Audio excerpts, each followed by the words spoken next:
Hello and welcome to Seahawk Talk on Monday, February 17th. I'm Ed Habishaw, the Director of Athletic Communications at Salve Virginia University. We are in Season 5 of Seahawk Talk.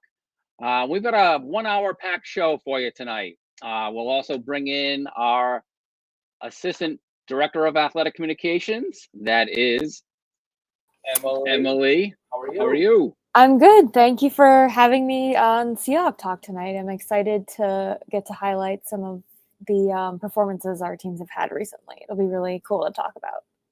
Yeah, February 17th. It's a holiday, but it's a busy day at the same time. We've got converging of our winter sports with our spring sports. Yes, we've already started with men's lacrosse. That started last weekend. So we had a full day last Saturday with men's lacrosse, women's ice hockey, women's basketball, and men's basketball. So it's already in full swing. Yeah, spring seasons are underway. They've released their polls, 6 of them.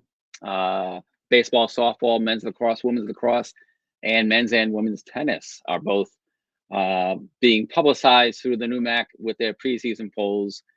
And we'll be bringing some of those results later in the show. As we can see on the scroll on our screen, we've got a pretty cool interview with Julia Decker coming up. She's a member of our field hockey team.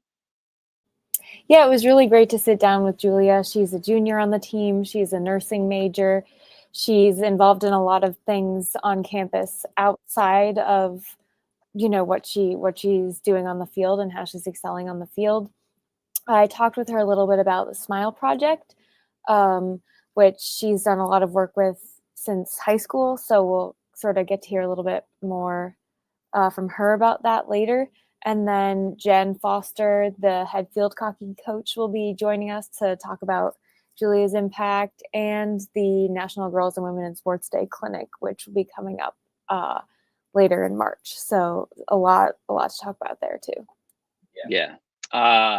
The Seahawk field hockey team had a great season, 11-8 overall back in the fall. Jen's been busy with that and watching her husband Sean's team in action on the basketball floor with our winter sports season. We'd like to get some other content on the screen before we do Julia's interview, and I can turn off that banner now. We can bring up what happened over this past weekend. We had a bunch of senior days, and those senior days were pretty cool. Ashley Rourke for women's basketball, the lone senior on our women's basketball team, joined in this image with her mom and dad. Oops, let me go back. Don't want to give a preview of what happened with men's lacrosse, but we also had women's ice hockey celebrating their senior day and men's ice hockey celebrating their senior day. So we are going to jump right into some standings information and show folks that we're in our last week of the regular season for men's and women's basketball. And on the senior day for women's basketball, our team did a wonderful job of not only highlighting their own players, but the folks that support them. Dawn Hahn got to join her senior cheerleaders, Captain Brianna Getzoff, Captain Zosia Kokab, Ashley Caputo, Tiana Gianniti, Lily San Pietro, and Lauren Westman joined Dawn Hahn, who just finished her 28th year of dedication and continued support to not only women's basketball, men's basketball during the winter, but football during the fall seasons. Happy birthday to Dawn Hahn, by the way. Happy birthday, Dawn. That's very exciting. In addition to the cheerleading group that got recognized, Maeve Newton, the manager extraordinaire, marvelous Maeve Newton. And she was recognized as well as Corey's graduate students. Three of them were 5-year members of the squad. You see Captain Amanda Folan there. And then Hope Halverson, a newcomer, arrived on the scene. And I got to tell you, it's been a pleasure watching her. Just this one season, we've had her here at Salve Regina, and she is a defensive back out there on the court, always anticipating the passing lanes and making some big steals. There's Brianna Neary getting recognized. Brianna's been amazing from the free throw line. And here we have Olivia Martin getting recognized. And she is the daughter of two of our graduates, Brian Martin and Kerry Kervils. Kerry Kervils Martin, a member of our Athletic Hall of Fame. And then also getting recognized on senior day for the Seahawks was Ashley Rock, the lone senior from Londonderry, New Hampshire. Corey Hughes just does a wonderful job recognizing her seniors. Puts the home jersey in a shadow box, well framed. She puts a lot of work into it. She's very crafty. And I say that no pun intended. She's able to develop these wonderful gifts to share with her seniors and her graduate students. And there's Ashley on the court getting recognized before Salve's game with Clark University. Oh, by the way, Salve Regina defeated Clark University on Saturday, 82-63, a 19-point win for the Seahawks. So just wonderful to see that. And we are ready to get back on screen and share what we had with women's ice hockey over the weekend.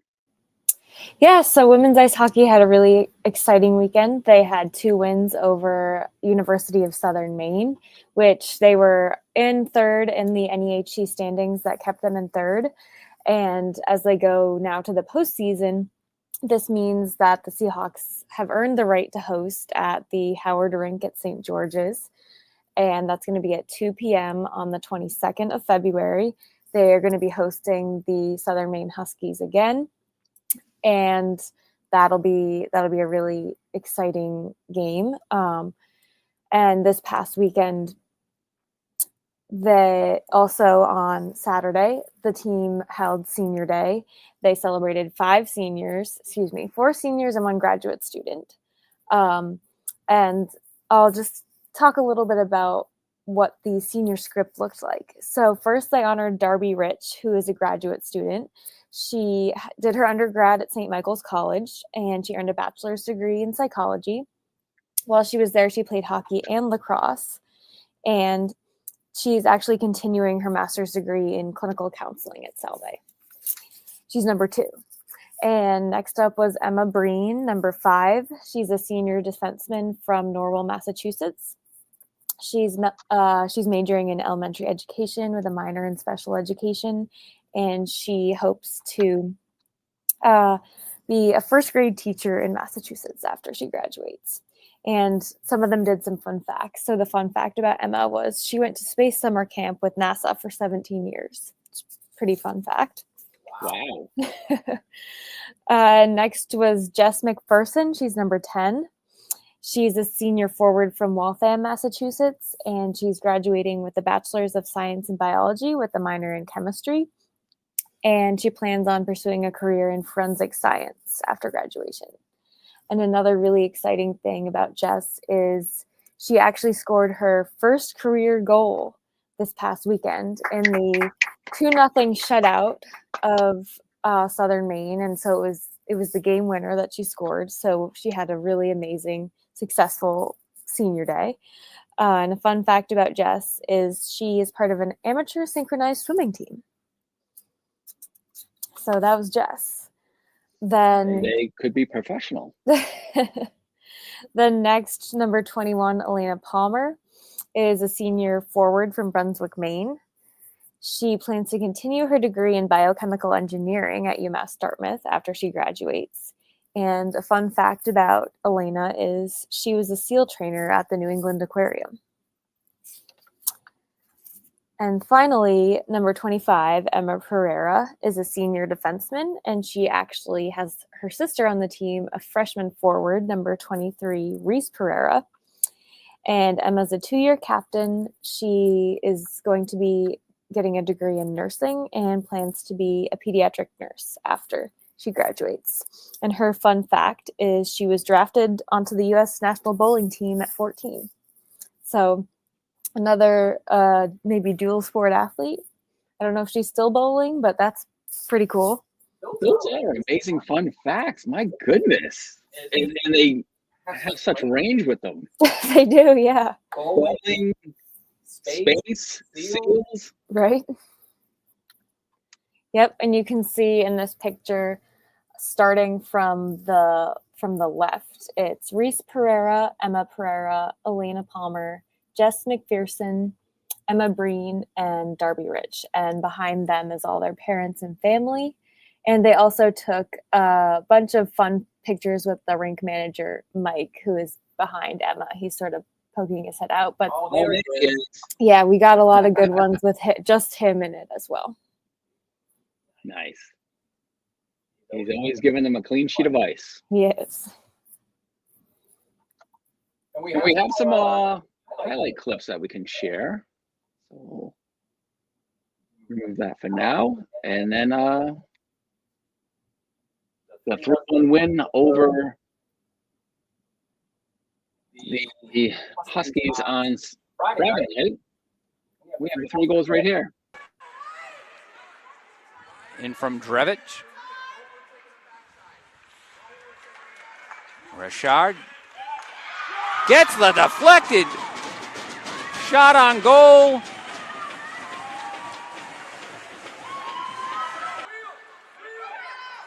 Jess McLean. We've got it right. Esposito in. What a nice long pass on that. Esposito scoring. Salvaging it with the 2-0 lead. Esposito on the faceoff for the Seahawks. Stewart for the Huskies. Seahawks now going right to left on a fresh sheet of ice. And Esposito finds the back of the net in the first 10 seconds. Pretty cool for the Seahawks to get a goal in each period on Friday night and then follow it up with a 2-0 win, a shutout for Taylor Hannafin. Yeah, Taylor has had a really successful last few games. She's a freshman goalie, and she's just taken what she's learned early in the season, taken a lot of mentorship from goalie Sydney Baxter, and she's just been able to make some really critical saves, record a few shutouts. She's just been very reliable in the net for the Seahawks. And men's ice hockey, they had a 2-game stint with visiting thoroughbreds of Skidmore College. Tell us about those matchups. Yeah, so the men's team right now is 12-10-3 overall, and they're at 500 with 10-10 in the new MAC. This past weekend, they split with Skidmore. So they were in the first game on Saturday, the 15th. They were tied 3-3, and with 5 minutes remaining in the game, Matthew Brunton scored the game-winning goal, which was a great, exciting win for the Seahawks. That was goalie Selby Warren who got the win. You can see the slow motion game winner here. Yeah, that was set up nicely by Hofsethian.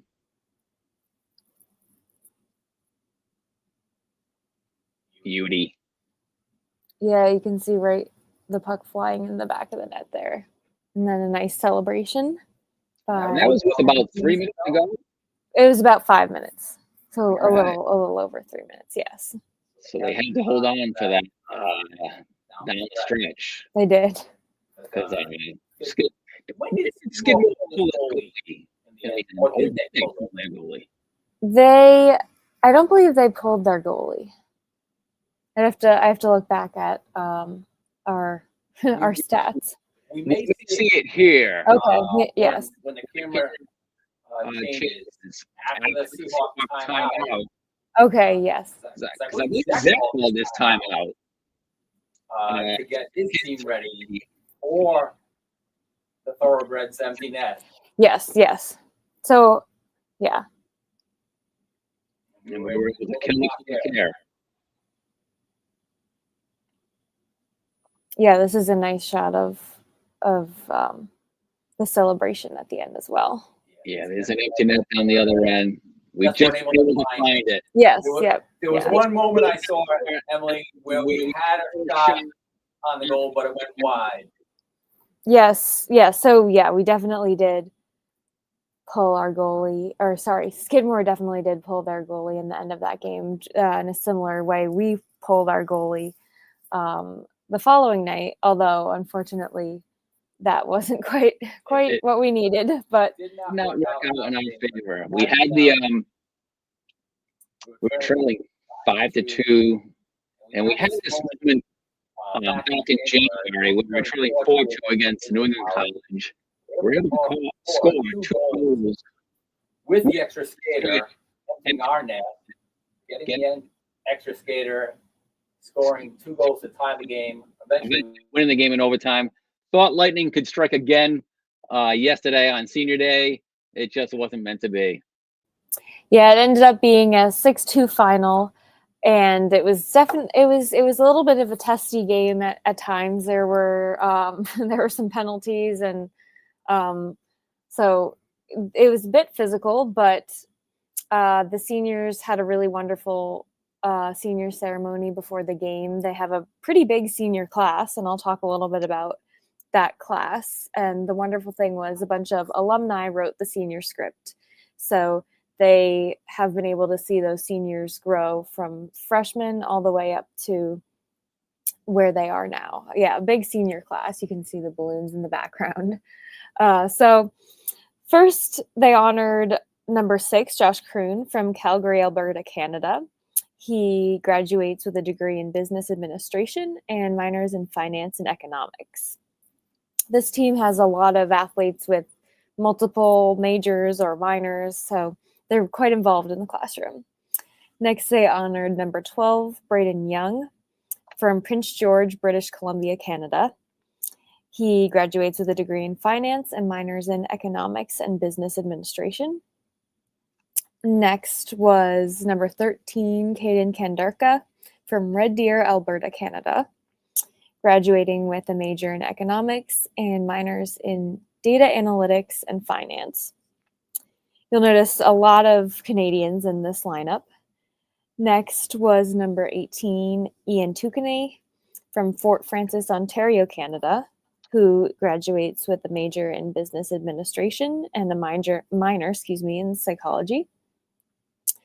Then next up was number 27, Hoon Kim, who also is one of our athletic student photographers, and he's gotten a lot of really great shots for us. He's very talented. He definitely is.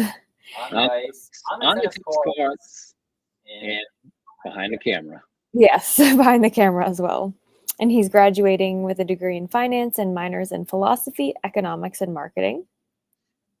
Next was graduate student Caden Bailey, and he's from Estero, Florida, and he was in net for the Seahawks that night. Next was number 43, Caden Tenkoppel from Edmonton, Alberta, Canada, graduating with a degree in accounting. Then number 71, Damon Zimmer from Camrose, Alberta, Canada, who is graduating with a degree in business administration and minors in finance and economics. You can see number 71 on the screen. Then 73, Brendan Kim, who actually has been dealing with a few injuries, so recently got back on the ice and scored his first goal this year. And he's from Burnaby, British Columbia, Canada, and he's graduating with a degree in business administration and minors in finance, economics, and gender studies. And finally, number 89, Braden Paquette, who will be graduating with a degree in business administration and a minor in finance. So a lot of athletes who either major or minor in business administration, finance, marketing, a lot of those majors on the team. But it was a very nice ceremony and a nice senior day by the team. Always sad to see them go. Somebody that's a junior now and will be a senior next year is the subject interview that you sat down with a week and a half ago. Yes, yeah. Julia is a nursing major. She's a rising senior. She makes contributions on the field with a lot of accolades. First team all conference this year, second team all conference last year in the team's first 2 years in the new MAC. And she's also earned a few National Coaches Association honors. And it was really great to have the opportunity to sit down and talk with her just about her experience at Salve as a whole. So I will add that interview to the stage and we'll take a look at it. Welcome to a special edition of SeahawkTalk. I'm here with Julia Decker, who is a junior nursing major on the Salve Regina field hockey team and from Newton, New Jersey. So tell me a little bit about how your off season's going. Right now, we just got back into Lift. We use Volt, like a kind of like an AI-based structure. I'm incorporating more like running because I'm planning on running the Newport Marathon, the half marathon. Okay. So I'm doing lifts on the side, marathons, and obviously just enjoying seeing all my teammates off season in the gym. Great. Yes. Well, a little bit of an icebreaker question. If you could be any condiment, what would it be? Oh my gosh. My house that I live with, which I live with teammates, we just had this conversation. It was kind of similar along the lines. So mine was, I believe it was buffalo chicken like sauce. Okay. Yes. It's like not too spicy, but you can put it, I love spice, so I can put it on anything. Okay. Awesome. Yeah. I think I would be honey mustard. Oh yeah, that's a good one. It can be like on a sandwich or like a dressing or something. I totally agree. So you obviously had a really successful career at Salve so far. You were first team all conference this year. You had a player of the week accolade, and then last year you were also second team all conference and another player of the week accolade. But is there anything that I'm missing? No, that just about covers it for me. But honestly, regarding any accolades or any awards I win, I don't typically, I'm very appreciative of getting them, but I always say like my teammates are the reason and how I got to getting anything. I may be the face of it or whatever, but they put into work just as much as I have, and I wouldn't be able to get the ball without them, so definitely give a lot of credit to my teammates. And how did you find out that you won these awards? My coach she was always the one that texted me privately. She'd be like, oh my god, you just won this. It'd be honestly a race between the coach and my mom. Okay. Like, who's gonna text me first? But yeah, typically it's the coach, and then I see the Salve Instagrams and all the reposts, but it's definitely heartwarming, like getting it from like a personal person that has gotten me these opportunities. Now back for Decker. Decker on the run. Pass finding Kennedy. Kennedy gets free. Top of the circle. Gets inside. Does she have a shot? That one's towards goal. Triple team. Decker got it.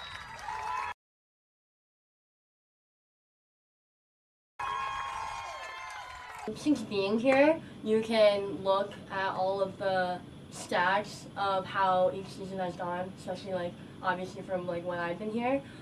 We definitely were in a rebuilding, and just looking at stats specifically, it's the best that we've had since I've been here. So I would say honestly right now we're kind of like, after remolding like our team and creating like a good environment to like, I feel that we're ready for the next season to be like actual winners, like really deserving of some type of title. But obviously it takes more than just me. It takes a whole team, it takes coaches, it takes so much work putting into it, and I believe that with the team that we have moving forward, it's going to be very successful.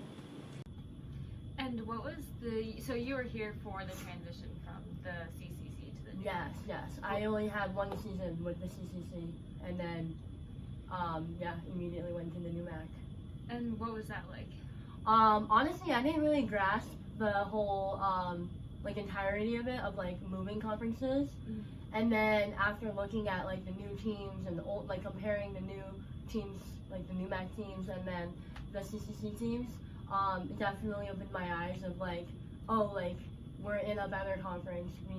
We need to step up our game. We need to show the new MAC, who we are as Sabe athletes, as Sabe field hockey players. So honestly, I think it's powerfully impacted our team by upping our game and making it a lot better. Well, yeah. Yeah, well, I wasn't here when the school was in the CCC, but just watching you and your team grow has been really impressive.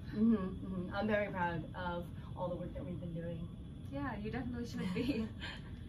And sort of to backtrack a little bit, what is it that initially drew you to Salve? So many things. I would love to say it was just one thing, but it was just so many things. Salve offered me not only to play field hockey and be a D3 athletic sport and a good team, it offered me culture diversity. I immediately was contacted by the university's culture department, which was very welcoming and made me feel I have another identity on Sabe in case I maybe leave something or step back from another thing, especially nursing.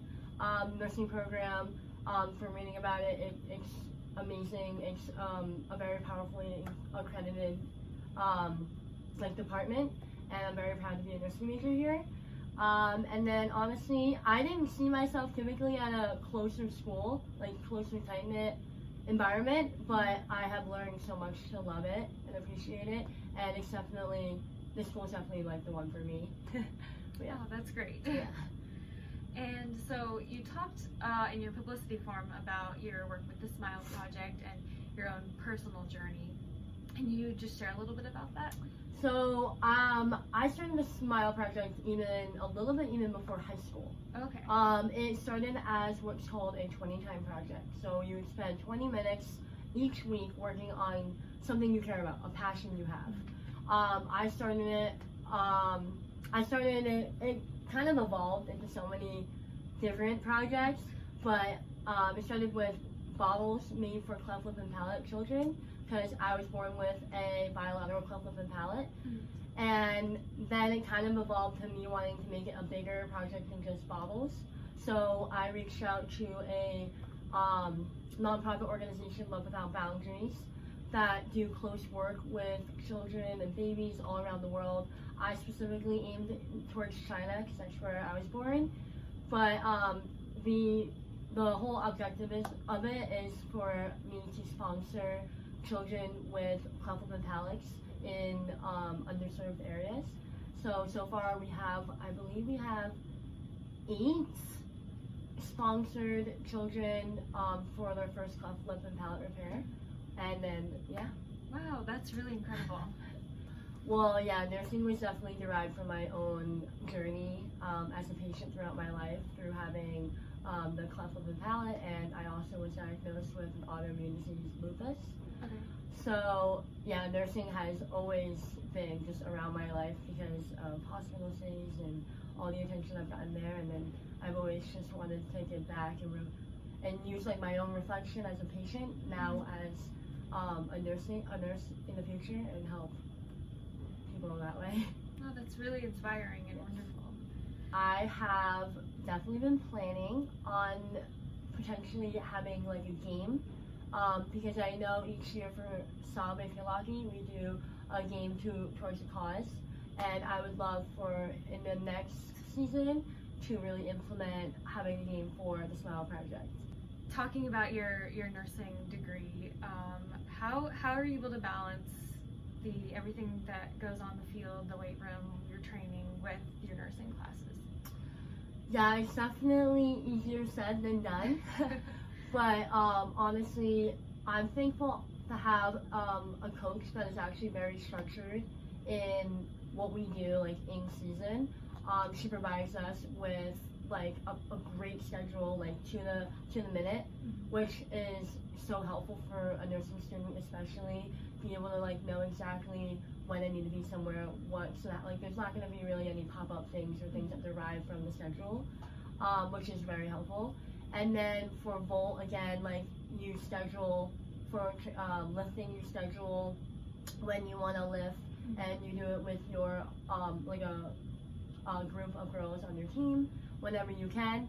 And I'm just thankful that on the team there are also other nursing majors who are in my position. It's not just me, myself, and I. Yeah. So they are very helpful, and we all communicate together to be able to navigate being able to do so many things on campus and be a part of South-Bay's community. So looking forward to next year, exciting year, you'll be a senior. Mm-hmm. What is the preparation like now to get you to your goals next year? So for athletic-wise, field-hockey-wise, my main goal is honestly to bring a new MAC title or championship to our team, have the first one for South-Bay field hockey. And then academically, I need to get my RN diploma, get my nursing pinning. Very focused on that for my future goals. I've always wanted to be a nurse since I was a little girl. And then I hope to just be able to also be a part of other extracurricular things on South-Bay's campus. I would like to rejoin the peer mentor program that South-Bay offers. I was a peer mentor my sophomore year. This year I did have to step back. I'm from New Jersey, so personally New England has been a great experience living here, especially Newport. I mean, such a desirable location. I would love to stay in New England, but I don't know, whatever it brings me. But I would like to be a pediatric nurse, so anywhere where I can get a good say and job, I will be. What is one thing that you want the South-Bay community to know about you, or something that they might not know about you? Being passionate about whatever you do. You only have 4 years here, you might have more, but typically as an undergrad you only have 4 years here. So utilizing those 4 years into a passion and growing passion into anything you do. Meanwhile, Gannon takes a swing, gets deflected. That one is high into the box. Down for Kennedy, makes the turn, takes the shot. Decker going for goal number 2. She got it. It's 2-0 Salve Regina. And Julia Decker has her second goal of the first quarter. Salve has a lot to offer, and I was able to take up these opportunities and gain so much experience. So honestly, I just want you guys to know that when you enter as a freshman, although it can be scary, just be able to, there's so many people here to help you make connections with, whether it be a sport, whether it be a diverse group. There's so many clubs and activities, so just getting experience, honestly. Awesome. Well, thank you so much for joining us on Seahawk Talk. Thank you so much for having me. Emily Winslow, nice job with the interview there with Julia Decker. I know when we were planning this, I kept calling her Laura Decker for some reason. I don't know why. But back in the summer, when we finally transitioned from Presto, our web provider, our former web provider, to Sidearm, Julia was one of the first student athletes to submit a publicity form. And I was so grateful that she was willing to share this story. Yeah, it was really wonderful that she was so enthusiastic about coming to Seahawk Talk and wanting to share the work that she's done with the Smile Project and her own personal story, the reason that she was inspired to become a nurse in the first place. So it was really great to not only read about that in her publicity form, but then to get to have a conversation with her about it. And joining us on the conversation also will be her head coach, who recruited her, Jennifer Foster. Jen, welcome to the show. Hi, Ed. Hi, Emily. How are you? Good. How are you? Good. So it looks like the three of us are in the Rogers Recreation Center. We are. Not a bad place to be on President's Day. Julia, I almost said Laura. Julia talked about the structure that you provide in the program. Talk about that facet, and I know it benefits her and it benefits the majority. Is there some people that it doesn't benefit? I wouldn't think so. I think it's so important, time management. I think it's something they, if they don't already have it coming into college, learning it here. I'm definitely the type A person that likes to know a plan and know what the week's going to look like. So I really try to structure that for my athletes, so we can all be on the same page. They're juggling a lot of different things on and off the field. So any structure I can give by, telling what our week's going to look like or what the season's going to look like, I think is important for everybody. What's the recruiting process like for you? It starts in different phases for everyone. One thing that we've really grown over the last couple of years is using our prospect clinic, which we're hosting in April, or the summer camp, the Revolution Field Hockey Camp that we host in July. Having the athletes here on campus, working with our coaches, meeting our players, because our players work the camp as well. That has been a huge retention. We've gained a lot from those prospect clinics in the camp. But otherwise, people that show interest in Salve, I think nursing and education are very popular with a lot of our recruits, but even business, criminal justice have really grown over the years. So I think with Salve being a liberal arts school, we draw a lot of different athletes, which I think is great. But, get out and obviously to the showcases, try to see as many people in person, but getting them on campus, as Julia said in her interview in Newport, it's special, so getting them here to see what it's like is probably the biggest step. So the prospect clinic and the camp have been super helpful over the years in the recruiting process. And what has it been like seeing Julia from, when she was looking at Salve all the way up to now and the contributions that she's currently making, seeing her grow? It's crazy that she's going to be a senior. I feel like she was just coming in as a freshman, but she brings so much energy to the field. She's definitely a big energy booster for our team. She has the skill set, but just her energy when she's on the field, she's a competitor, wants to win, wants the best of herself, but she's also very humble. You could see her, even giving, a lot of props to her teammates. She's definitely not one that's like all about the stats. I think sometimes she probably wouldn't even know what her stats are if you had to ask her, but she just brings a lot to the field in terms of leadership, which I know we're going to lean on next year as a senior, but also just her, being a nursing major. I think she shows that you can be a great student athlete. I know she's really admired by our underclassmen, especially the nursing majors, who see her juggling, going to clinical, coming to practices, meetings, whatever it may be. She just really has brought a lot to our program. All the soon-to-be seniors are. I'm really excited to, have their senior year hopefully be one of our best years since they've been here. And speaking of which, you just had a bunch of student athletes named to the NFHCA Division III National Academic Squad, and Sadie Papamichael was recognized as a Scholar of Distinction. Congratulations. Yes. No, Sadie got over a 3.9 GPA, so it gives her that Scholars of Distinction, which is a great honor. I think there's only like about 100 in the nation, but they're getting it done in the classroom and on the field, which is, really exciting to see, because that's what, D3 is about, being that student athlete. And I know she competes with her sister at WPI. Did her sister get that as well? Her cousin. Oh, her cousin. I did not know that. Yes. So, yep. No, they compete against each other. It's been exciting that they're now in the same conference and everything. So that's great. Speaking of the same conference, Jen, second year in the NUMAC. Mm-hmm. This year you got to go to Smith College for the first time since 2015, mm-hmm. and you scored a 4-2 win over them. Emily did a nice job showing the clips of Julia Decker scoring the first 2 goals of that game. Talk about second year in the conference and also getting a win over Smith College, who the last time you played them at their place, you had a now Hall of Famer on your team. Yes. We played back at Smith in 2015 for the ECACs. Abby Tepper was one of our Hall of Famers. And actually Erin Gendro, my assistant coach, was actually on that team as well. So it was weird going back there for Erin, I think, too. But the NUMAC is super competitive. That's been the great thing about being in this conference. We knew last year we just missed out on qualifying for the postseason in 2023. So we knew we needed to get a couple more wins, and we still, weren't as high as we would have liked going into the postseason this year, but that 5th seed gave us the opportunity to play in the postseason. So it's getting that taste of it. And now, I know this group is really hungry to not just make it in, but now proceed further into the tournament, which is, what we want in order to, win a championship. Like Julia said, that is their goal. And we know it's a step-by-step process. You're not going to just win the championship. We've got to do well non-conference, then build into the conference, and then earn that, postseason opportunity. And actually, to shift gears a little bit, something that the field hockey team and you have been planning is the National Girls and Women in Sports Clinic on Friday, March 21st. Mm-hmm. Can you talk a little bit about what the girls K through 8 that are going to attend the clinic can expect?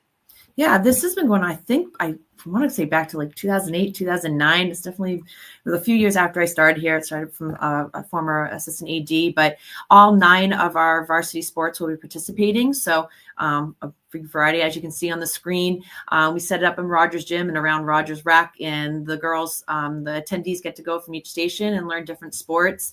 I know I always have moms. I have 2 young daughters, so their friends or moms are always asking me, when are we having the clinic this year? So and so can't wait to come. It's really a lot of energy, not only just the little girls, but our college athletes. They really have fun working with them. A lot of them are education majors, so they sometimes have seen them in the public schools that they're working in. But it's a really fun night. A lot of energy, as I said, in the Rogers Rec, and I know my daughters are now really enjoyed it. My oldest has been coming for now almost 6 years, so it is really a great community event that I know a lot of people look forward to. We have 125 girls signed up for this year, so it will be very busy on March 21st here, so we're excited for it. Yes, and taking photos last year, it was great to see the energy in Rogers Station, not only in the gym, but in the weight room in the basement. You're muted, Jen. Excuse sorry. me about that. Sorry about that. Just saying that in working the event last year and taking pictures, it was really wonderful to see the energy in Rogers. Yeah, it's a really fun event, and I love seeing it, and just having families come up to me when they see us around town or at one of the elementary schools, just how much they love. And the girls love wearing the shirts that we give them. I see the pink Salve athletic shirts around that we gave out a year ago, all over town, a lot of the sporting events. So it's a fun event. And your son has a lot of fun on this court. I've got a little clip here from halftime at one of our games.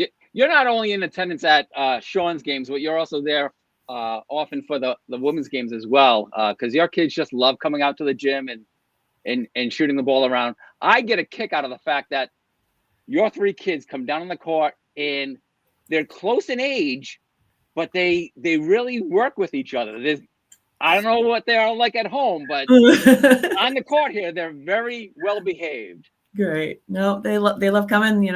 Addie's been here since she was born, 11 years ago. So it's exciting to let them, run around in the gym. I think they probably own the place, but yeah, it's really exciting to have them grow up around all these athletes and just be a part of, the competitiveness. And now that they're getting into sports, it's been really fun. My oldest is now in middle school basketball, so she's getting into that competitive phase while the other 2 are, in the rec league. So it's a lot of fun, very busy, but it's fun for us. Yeah, keeps the schedule busy. Well, we really appreciate you joining us here on a busy Monday.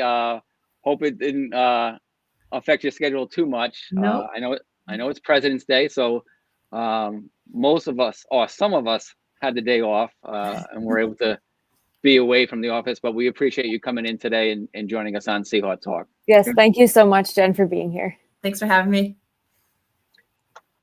That's Jennifer Foster of the South Virginia University field hockey team. She was also a longtime head coach for South Virginia lacrosse until we were able to get those positions split and bring in a full-timer as well. It ended up being Bill Villarreal for a number of years, and then he let go of that role, and now Megan Malloy is our head coach.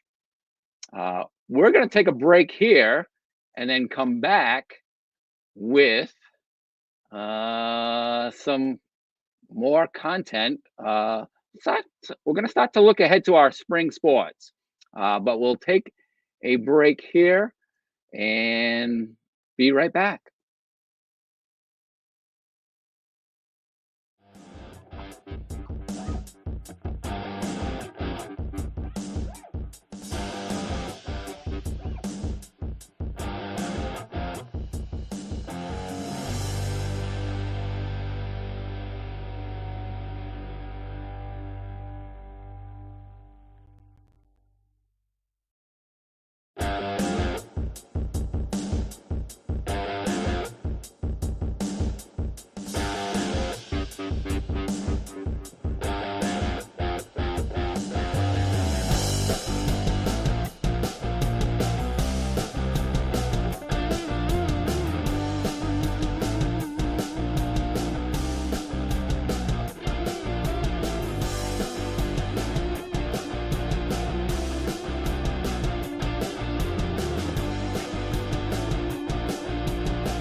Welcome back. We are resuming Seahawk Talk. Season 5, episode 2. Our previous episode this season was on a holiday, Monday, January 20th, MLK Jr. Day, also Inauguration Day for President Trump. And now we are on another holiday, President's Day. Go figure. And then the next time we have Seahawk Talk will be Monday, March 15. Emily, we seem to love the holidays. Yeah, we're always, these are always falling on holidays, it appears.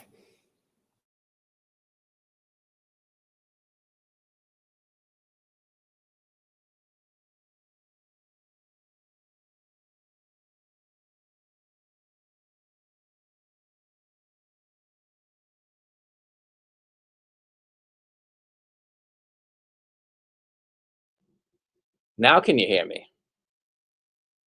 Yes, we're all set now. Excellent. All right. My earbuds died prematurely. Must have been using a lot of power. So we're going to finish the remainder of this show by showing some highlights. We can go shift 2 here and there. And highlights from men's basketball over the weekend. They didn't have a good result against Babson College, but they competed. The last time we hosted Babson College here at the Rogers Recreation Center, it was an historic result. Salve won by 30 points, 60-38. And in that game, with Babson only scoring 38 points, the Beavers were 0 for 27 from three-point land. There has to be a record for futility. Not that Babson wants to find out, and I didn't do any research to find out what the most missed attempts without a made attempt from three-point land was in the game, but it's very possible that Babson had that against us. Seahawks lost by 19 in this game after the women had won by 19, 82-63 against Clark. The men followed with an 88-69 loss to Babson. But William Mensah with the authority on the dunk. Well done, William. It's just watching him. It looks like he just floats up to the basket. Like it looked effortless, but of course it takes a lot of effort. Zaza Francois always leads off every game during their pregame warm-ups, coming down the lane with a thunderous dunk. He did so again on Saturday, which we featured in the highlights. Brad Fowler had a first-half dunk, featured in that in the highlights. I want to give a shout-out to Rob Carbone and Michael Breen, who came in and saved me on Saturday from a production standpoint and a live stat standpoint. Big help. We got to see Quinn Alexander for the first time. He came in and broadcast our basketball doubleheader on Saturday. He's a student at Dean College. Jason Wilson and Luciano Calvosa have also come down. And Sam Smith has come down from Dean College and broadcast a hockey game. We've also been blessed by Austin Mendez, coming in and broadcasting from Nichols College. He's in his second year with us. Actually, it was a year ago this time we discovered him broadcasting Nichols women's ice hockey against Salve women's ice hockey in the final game of the regular season. Well, we asked him to come on and broadcast our hockey playoffs doubleheader that we had a year ago in February when we were members of the Commonwealth Coast Conference, now Conference of New England. And Austin Mendez came in and broadcast our Salve game, women's game versus Curry, a 3-0 loss, but then later a Salve win against Wentworth. And then the Seahawks went on to defeat Curry in the semifinals before going on to play Endicott in the final championship game of the Commonwealth Coast Conference in men's ice hockey. Yes, that was a game that I had the exciting job of chaperoning a bus of student fans to the game. And Unfortunately, it wasn't the result necessarily the team wanted, but I'm sure the students really appreciated getting to go to the game and provide the fan section even at an away contest. Yeah, tough outcome for the Seahawks in that game. Over the weekend, this past weekend, Emily, I just saw a really special moment for Endicott girls hockey. I believe his name is Jack Smiley. I don't have it queued up in. I had seen it on Twitter, and I don't have it queued up on my machine here. But what an incredible story! 2.5 years ago, in I believe it was either the spring semester of 22, he suffered a stroke, and this past weekend was his first time back on the ice. He was able to get back on the ice, so that was remarkable. I just wanted to give a shout out to Endicott and Jack Smiley, I believe is his name. But we want to get our focus back on South Virginia ice hockey, and we've got some playoff action coming up at least in the near future for women's ice hockey, and the men have to wait a little bit. Yeah, so taking a look at the standings, we're currently in third after all the NEHC action has completed. And for the women's side, all the teams are done. We know the postseason already. And next Saturday, the 22nd, we will be hosting Southern Maine again. We get to see them for another try. 3 games in a row. Yes. That's outstanding. And yeah, it's looking really good after coming off of 2 wins that built a lot of confidence for us. In talking to David Lund, the head women's ice hockey coach after the games, they've really had a lot of solid goaltending throughout the whole season, and they're starting to find their groove of working together on offense. They're starting to find, lines that really work for them and starting to work together. And it's really exciting to see how they're playing. So in looking at the schedule, the 22nd is the quarterfinals, and then the semifinals are March 1st, and the championship game will be March 8th. And it's all at the site of the highest seed. So exciting that we got the opportunity to host this upcoming weekend. Yeah, that'll be a 2:00 game here at St. George's. Quinn Alexander, of all people, he'll have his first hockey broadcast after doing a pair of basketball games on Saturday. He'll be on hand to broadcast South Virginia versus Southern Maine. Yeah, we're excited to have him on the call. That would be great. So now looking at the men's standings, we completed our last game of the conference, our last game of the season this past weekend, but several teams still have some conference games that will be taking place next weekend.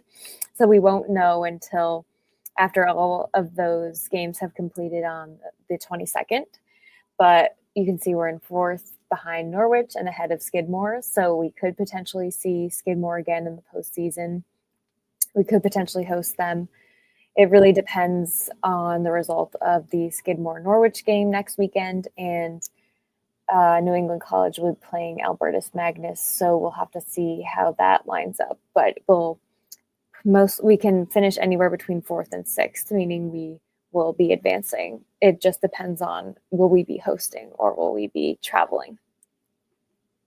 Yeah, and Skidmore actually has a chance to not only climb over us, but climb over Norwich, since they have a pair against the Cadets. If they sweep that pair, they're 30 points now. They'll pass Norwich in the standings. And with us being done, we can't go anywhere but down from where we are now if Skidmore wins. Right. It is a little bit interesting knowing that we don't have anything coming up this weekend, so our standing won't change. But I think for the team, it'll be great to have a weekend to rest and reset before the postseason. They've been, going for a long time. They've been facing some injuries, so this will be a really critical time for them to make sure they get some rest, get on the ice, get some extra practice in, get healthy, and then get ready for the postseason. Excellent. And we'll jump right over to men's basketball in the NUMAC. The Seahawks did not make conference postseason a year ago, but are looking in good shape this year. You got to finish in the top 6. And with 1 week to go, or 2 games to go, WPI's in first, Clarkson second, Babson, Springfield, Emerson, and Salve Regina. We have a win over Emerson, and we face them to end the season on this Saturday, which will be senior day for the Seahawks. And I can bring up that graphic. We have 4 seniors: JoJo Powers, Will Parisi, James Jolly, and Declan Wamsley. And they'll be recognized on Saturday. So we have a chance to, I hate to use this phrase, control our own destiny, but with a game at Coast Guard, and the Bears are looking down at 5-9 this year. We already have a home win against the Bears. That was a buzzer beater, a close game, 55-53 here at the Rogers Recreation Center. We're going to be at their place Wednesday night with the men. Good luck to Andrew Pizzelli calling that game. And we'll have Jason Wilson and Luciano Calvosa calling the women's game here against Coast Guard women in this gym on Wednesday night. So if the Seahawks take care of their business on the men's side, wins over Coast Guard and Emerson, they'll be looking at their first appearance in the NUMAC postseason. On the women's side, Emily, Smith College is just having another unbelievable season. They are 21-2 overall and undefeated in NUMAC action. Every school in the NUMAC has played 9 games thus far. Each school has 2 games left, a Wednesday night and a Saturday. Most of them are afternoon games. So the regular season wraps up this week, and the Seahawks of Salve Regina are currently tied with Springfield, lost to the Pride in the regular season meeting a week ago. And we have Coast Guard right behind us, and we'll meet them on Wednesday and then MIT on Saturday. So 2 tough matchups for Salve Regina in the postseason, and we'll look to see if we can come out and get in the postseason for both men's and women's basketball. Yeah, that should be exciting to watch. And even though, of course, we want the best for both of our teams, we're excited to have JoJo joining us as an intern in athletic communications. So once his season is over, he'll be helping us out with broadcasting and production, and we're excited to have him work with us this spring. Yeah, we've already benefited from a number of interns. First of all, we have our graduate assistant with Nick Santo, Connor Matthews, and Emily Davies in the fall. Connor continued to help us out here in the early spring semester. And then Bella Talley, Eliza Madden. Alex Madden, yeah. Alex Madden. Boy, I just want to confuse these names. Alex Madden, who's a member of our women's lacrosse team and performing as an intern here in the spring semester. So it's exciting to see the winter sports coming to their postseason action, and then the early action with men's lacrosse. Yes, and just to further this shout out of our student workers, Aiden Wilkins from the men's soccer team and Alex Madden from women's lacrosse did an amazing job covering live stats at the men's lacrosse game. They both learned how to do live stats last week, and they were really enthusiastic and very open-minded about covering the games, which allowed me to get over to the women's ice hockey senior day. But they worked together. Alex's knowledge of lacrosse and Aiden's knowledge of Presto stats and understanding of lacrosse and his own understanding of from soccer, just they worked wonderfully together. So I can't thank them enough for covering that game. But just to continue on the men's lacrosse train, the first game of the season opener at Gaudet Field, was an 11-9 win over visiting Plymouth State University in the Little East Conference, so non-conference game. And over the course of the game, 2 career milestones. Liam Cooney, a graduate student and son of head coach Pat Cooney, got his 100th goal in the Seahawk uniform. And we can look at this really incredible graphic that one of our student photographers has created, Connor Sheehan. He takes wonderful photos, and he's also helping to manage the men's lacrosse social media account. He's done an awesome job with Photoshop, and it really does a nice job of highlighting Liam's career milestone. And they were busy today, both Connor and Matt Moss on hand for a nice photo shoot with men's lacrosse. I can see how we're liking all of the awesome Yes. the awesome comments people have. That is live. We like everybody's comments. But yeah, no, both Matt and Connor did a great job setting up the men's lacrosse media day photos. So I'm sure they'll get some really cool screaming photos, helmet photos, whatever the athletes felt like would look the coolest. So that'll be exciting to see how those come out. And one more milestone. Yes, Daniel Naglieri, number 7, also reached 100 career points in the Plymouth State game. And you can see, again, a really great graphic here at Gaudet Field. There's some snow in the background, which is it was real. Yes, it was real snow. The game took place before the snow storm happened later that afternoon, but there was still some remaining snow on the side of the field from a previous snowfall. So it's just interesting to see, as lacrosse is a spring sport, the juxtaposition of that freezing winter snow with the shorts and the athletes just getting out there on the field and getting right after it and playing. But you were comfortable in the press box, right? Yes, I got to stay nice and warm although the heaters did blow a fuse, so we didn't have any heaters. But so dangerous when the heaters blow fuses. Oh boy. It's still warmer in there even without the heat, so we made it work.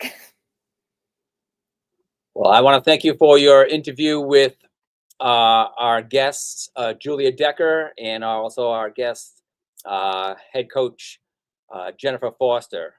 Great job on both pieces.